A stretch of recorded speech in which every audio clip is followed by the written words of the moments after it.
Close your eyes and imagine the smell of coal smoke, the creak of a wooden floor, the gentle rattle of cutlery from a world long gone. Tonight, we journey back in time. It's not through museums or books, but through the foods our ancestors ate, the quiet meals that sustained entire generations. These aren't restaurant dishes. These are forgotten foods recipes, born from scarcity, resilience, and love. From city alleys to rural fields, from war-torn streets to riverbanks deep in the jungle, each bite tells a story of survival and memory. Segment 1. United States. The Great Depression's Supper Table. Chicago. 1932. A narrow apartment, windows frosted over. Inside, a woman named Clara pulls out a cast-iron pan. There's no meat, but she's got onions, flour, a bit of lard. Onion pie, poor man's supper, rich in love. Her children sit at the table, knees swinging, eyes tired. She hums a song from before the crash. Outside, the bread line stretches, but in here, dinner is served with stories. Segment 2. Germany.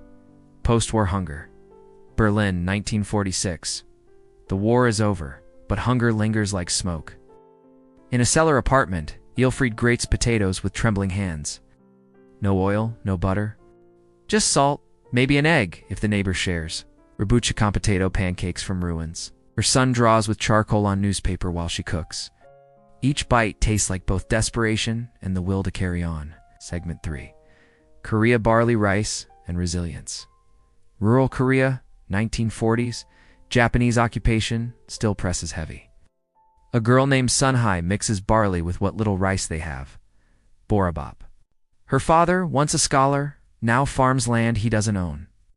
He eats slowly, quietly, each grain a rebellion. They bow their heads before the meal, not in defeat, but in determination. Segment 4. Italy. Mountains and memory. Northern Italy. 1937. High in the Dolomites, where fog clings to the hills. Widow Rosa stirs polenta in a copper pot over firewood. Her hands are cracked from snow, her heart still listening for her late husband's laugh. The cornmeal thickens, slow and stubborn, like her grief. She eats alone, but she speaks aloud, so someone, somewhere, remembers. Segment 5. India partition on a plate, Punjab, 1947. Borders are drawn in ink and blood. Rita carries jackfruit in a tin pail, fleeing with her mother. At night, in a refugee tent, they cook curry over bricks. The smell reminds them of mango trees and rain-soaked summers. The jackfruit simmers with turmeric and tears. They do not speak of what they lost, only of what they can still make. Segment 6. Scotland. Oats and echoes. The Scottish Highlands. 1921. A stone cottage, wind howling outside. Angus, a shepherd, stirs oats into water. No milk today. His wife died last winter. He eats at dawn, staring into the fire. The porridge sticks to his ribs and his sorrow. Ow! In the silence, he hears her humming still. Segment 7. Brazil, cassava, and canoes. Amazon River, 1930s. A family lives on a floating house. Mother grinds cassava root into flour, toasts it dry. No rice, no wheat, only what the jungle gives. She packs it into gourds for her husband, who fishes by moonlight. The children eat in hammocks, sticky with heat and happiness. A meal of fish and farina, flavored with river stories. Segment 8. Russia, bread and bitterness. Siberia, 1942. A village under snow. Babushka Anya slices black bread with care. The loaf is small, her family large. She's saved birch sap from spring, the only sweetness they'll taste. The children don't ask for more. They know. The silence of the table speaks louder than prayers. Segment 9. China. Hidden dumplings. Beijing, 1966. A classroom in chaos. But at night, Teacher Lu steams dumplings behind shuttered windows. Inside each one, a word from a banned poem. She feeds her students with caution and courage. They eat quickly, understanding the risks. Ginger and scallion hide the taste of fear, but the warmth endures. Segment 10. Turkey. Sweetness from the Ark. Eastern Turkey, 1925. a village near Mount Ararat.